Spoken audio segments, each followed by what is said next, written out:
Ils sont là, Alec Castonguay à Montréal, Chantal Hébert, vous êtes à Toronto, Michel Caugier à Montréal également. Bonsoir à vous trois. Bonsoir. Bonsoir.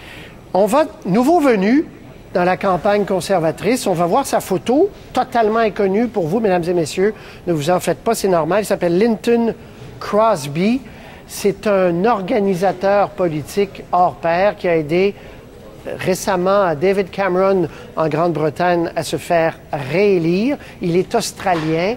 Et est-ce la roue de secours, ou en tout cas un appel de détresse qui a été entendu? Je ne sais pas. En tout cas, il arrive dans la campagne conservatrice de M. Harper. Chantal Hébert, qu'est-ce que ça nous dit?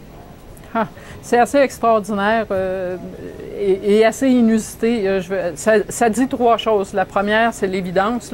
Monsieur semble bien aider les conservateurs avec leur message. En d'autres mots, le message de la campagne conservatrice sortait pas. On ne fait pas venir quelqu'un de l'étranger comme ça quand tout va bien, comme dans le meilleur des mondes.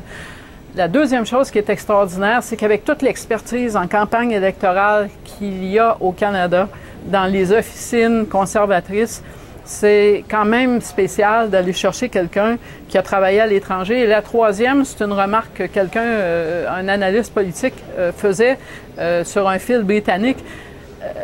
Ce monsieur, il a passé 2 ans et demi à préparer la campagne de David Cameron. Là, c'est pas juste nous qui le connaissons pas ou les gens qui regardent la télé, c'est les gens de l'équipe conservatrice avec laquelle il va travailler.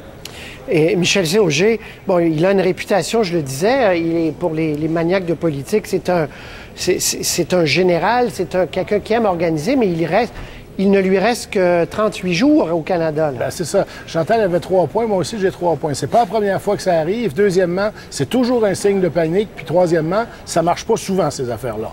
Et surtout quand on a quelqu'un qui arrive, qui n'arrive pas... C'est pas comme si quelqu'un venait du Parti conservateur de l'Ontario, là. C'est quelqu'un qui arrive de loin. C'est quelqu'un qui est pas nécessairement habitué ni au premier ministre, ni à la façon de procéder. Alors, j'imagine que c'est quelqu'un qui a de très, très grandes qualités. Effectivement, si on lit sur la politique britannique, je l'ai vu quelquefois mentionné comme un des grands backroom boys, là, ça ne veut pas dire que la grève va prendre, ça. Alec, un mot là-dessus? Oui, bien, il est aussi australien, il ne faut pas l'oublier. On parle de David Cameron, qui est sa dernière affectation, mais il a travaillé beaucoup avec le gouvernement libéral, qui est en fait un gouvernement conservateur en Australie. Donc, et Stephen Harper s'inspire beaucoup de l'Australie depuis qu'il est au pouvoir. Il y a beaucoup de mesures qui ont été proposées au Canada qui viennent de ce qui a été tenté par les conservateurs en Australie. Donc, il connaît certainement une partie de ce que les conservateurs veulent faire comme message, veulent passer comme message. Mais est-ce que la grève va prendre à si court terme? Chantal avait raison de dire qu'il a travaillé avec David Cameron pendant des mois, voire des années. L'une de ses stratégie, d'ailleurs, c'était d'aller chercher toutes les communautés ethniques en Angleterre. Or, c'est ce que Jason Kenney a fait ici. Ce travail-là a été appliqué à longue haleine, mais pour l'instant, c'est pas ce qui semble fonctionner dans la campagne conservatrice, qui est plutôt effectivement en difficulté. J'ai hâte de voir là, si effectivement ça va donner quelque chose avant le 19 octobre pour Stephen Harper. En tout cas, c'est une arrivée qu'on marque parce que oui. c'est quand même pas, c'est pas banal. Je veux vous faire entendre Stephen Harper aujourd'hui. On l'a entendu un peu plus tôt, mais réécoutons-le. Appelons ça un recentrage du message. On écoute. Je ne discute pas des questions de staffing, mais évidemment, j'ai une bonne équipe. Ce n'était pas le bon extrait que je voulais. Là, lui, il faisait référence à ce dont on vient de parler. Je ne sais pas si on a l'extrait sur les migrants. On va l'écouter. Écoutons-le.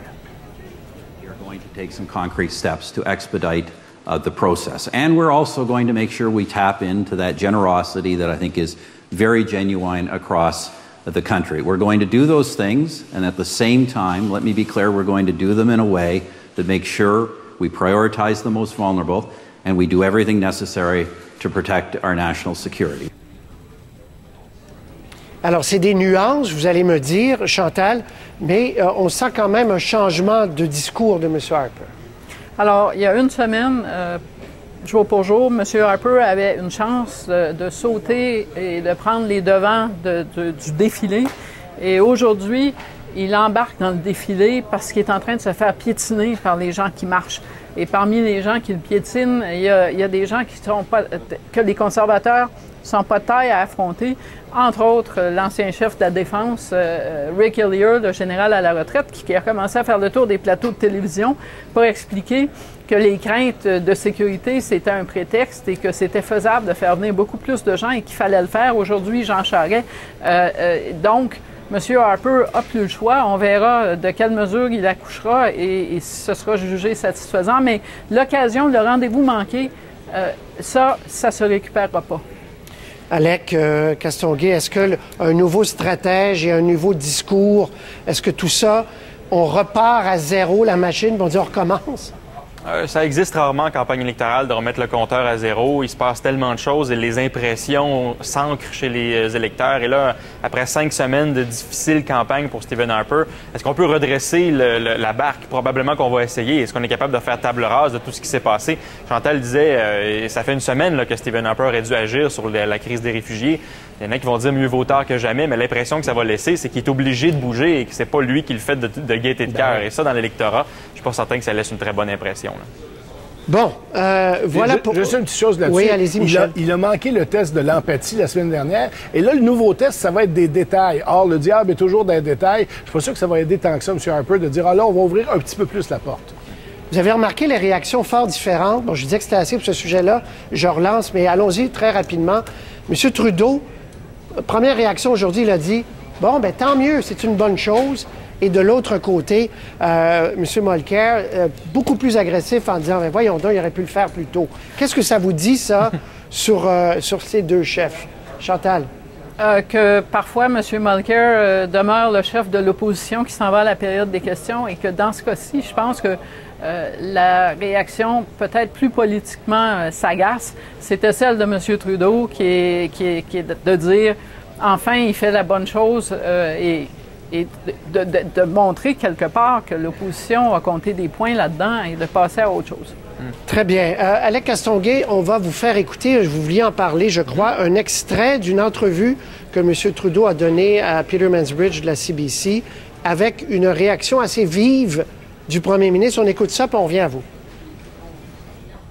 A large percentage of small businesses are actually just ways for wealthier Canadians to save on their taxes, and we want to reward the people who are actually creating jobs and contributing in concrete ways. So there's a little tweaking to do around that.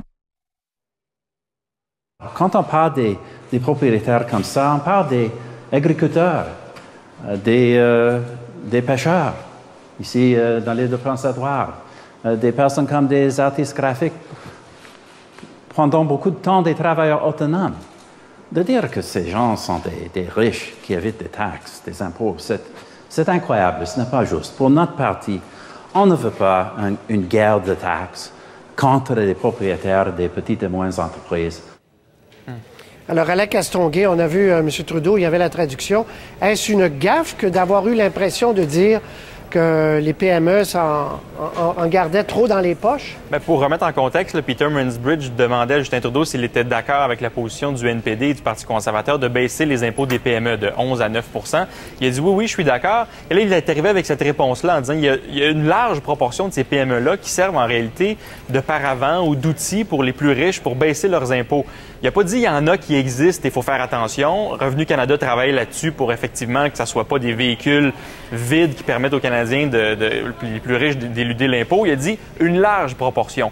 Il y a beaucoup de propriétaires de PME, c'est quand même une large partie de la création d'emplois au Canada qui vient des PME, qui vont se dire, je suis pas certain là que Justin Trudeau comprend la réalité que moi je vis comme propriétaire de PME. J'ai 7, 8, 10 employés, j'essaie d'arriver. Et là, ce qu'il dit, c'est que moi, je me sers de mon entreprise pour payer moins d'impôts. Je suis pas certain que le message était tout à fait en raccord avec ce qu'il faudrait envoyer comme message. Rapidement, Chantal et Michel là-dessus, parce que je veux vous entendre sur un autre sujet vite. D'abord, il y a un certain nombre d'économistes respectables, Jack Mills, pour ne pas le nommer, qui vont vous démontrer avec chiffres à l'appui qu'une proportion importante du 1 % des gens qui gagnent le plus, ça fait partie de leur stratégie fiscale que de se former des corporations pour payer moins d'impôts. Et quand Justin Trudeau dit qu'il y a des ajustements à faire, il est du bon côté d'un grand nombre d'économistes. Très bien. Ça manquait quand même un petit peu d'empathie pour les gens qui vivent ça, qui sont des vrais propriétaires de PME et qui ont de la difficulté. C'est vrai qu'il y a des gens qui s'enregistrent pour pouvoir déduire leur voiture, etc., etc. Mais ça s'arrange de façon très simple dans la loi de l'impôt. Très simple peut-être pas, mais simple de façon facile dans la loi de l'impôt si on le veut. Il suffit d'avoir la volonté politique. Il y avait juste à dire ça. Bien, tweaking, là, c'est ça que ça veut dire. Ça veut dire faire des ajustements. Oui. Chantal, un mot sur le NPD qui appuie voyons, la FTQ, est-ce que je vais le dire? La FTQ qui appuie le NPD, Saguenay, entre autres. Qu'est-ce que ça nous dit sur la campagne du Bloc québécois? Bien, ça nous dit que, vous le savez, au début de la campagne, la FTQ avait dit on va appuyer les candidats les plus susceptibles, ils n'avaient pas choisi de parti, de battre les conservateurs. Et là, il n'y a pas de bloquiste dans la liste et ça nous dit ce qu'on voit dans les sondages, que la campagne du Bloc, dans le moment, donne dans les projections de sièges de 0 à 2 sièges. Michel C. La FTQ est une grosse organisation qui a des oreilles par terre un peu partout au Québec. Ils savent quel est le pouls des gens parce qu'ils sont tellement une grosse organisation qu'ils ont des sections locales partout, dans toutes les régions. Puis ils sentent ce qui se passe au Québec actuellement. Alors quand la FTQ, avant même le début de la campagne électorale, a dit « Écoutez, nous, on va pas donner notre appui officiel au Bloc québécois comme on l'avait fait d'habitude et on va dire de battre les conservateurs », ils savaient que c'était ça que leurs membres et que beaucoup de Québécois pensaient. Ce que notre reportage au Saguenay-Lac-Saint-Jean nous montre, c'est exactement ça. On va le voir un peu plus tard. Oui, Linton Crosby, est-ce que ça existe pour le Bloc québécois, Alec, en terminant?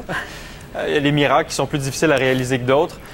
Pour le Bloc québécois, je pense que ça va être difficile. Ce qui est intéressant dans ce que la FTQ a annoncé, c'est pas tant le fait qu'ils vont appuyer le NPD dans ces circonscriptions-là, parce que en fait, la capacité de mobilisation des syndicats a diminué avec le temps.